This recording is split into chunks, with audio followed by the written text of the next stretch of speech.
Nakahulog ka na nga eh. Pati ka na video.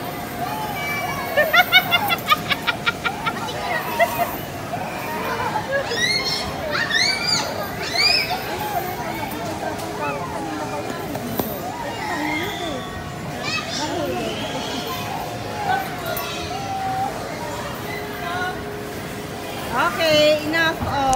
At another day na naman with Bulilit. Alam niya na naman saan ang gala natin. So, syempre sa playground. Pagkakaalam ko, may nag-invite sa amin dito eh. Actually, medyo nakalimutan ko na gano'n. So, dahil late na nga ang peg nyo, ang tita nyo, sa sakyan na lang ako nag-makeup. At alam niyo na, makeup is life. Para kahit haggard tayo, fresh looking tayo, ganun. So, actually, medyo excited na nga itong mga bulilit na to, no? Dahil nga, alam nila, sa playground na naman sila pupunta, ganun.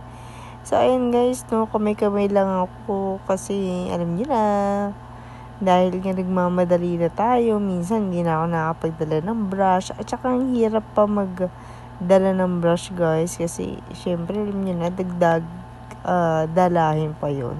So ganito lang ako nagme-makeup guys. At saka kung gusto nyo makita yung mga makeup vlog ko during 2018 sobrang kinarir ko yun guys, yung 2018. Ngayon kasi medyo alam nyo na naghihintay ng weight tapos hindi pa ako naglo-lose weight. Parang nawala yung aking self-confidence. Ayun guys, at nandito na nga tayo sa Kidzuna. Ang ganda, diba?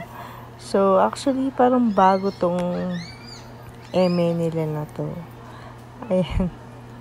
So, this time guys, no, medyo konti lang aking video for this, playground. Kasi na-upload ko na to. So, watch nyo na lang yung full video dun sa ating mga previous upload. Trip ni Rizzy to. Walang takot talaga tong bata na to. So, this time guys, no, nandito na tayo sa office si Daddy Rodel. Ayan. So, na-prank kami dito guys kasi pag namin dito is wala pala si Daddy Rodel. So, medyo napaaga siya ng out. Pero, syempre, naabutan naman natin siya. So, pagkakaalam ko nga, nag-grocery pa kami dito. So, ayun guys, no, naprank kami dito kasi wala na pala si Daddy Rodel. Medyo napaaga daw ang out niya.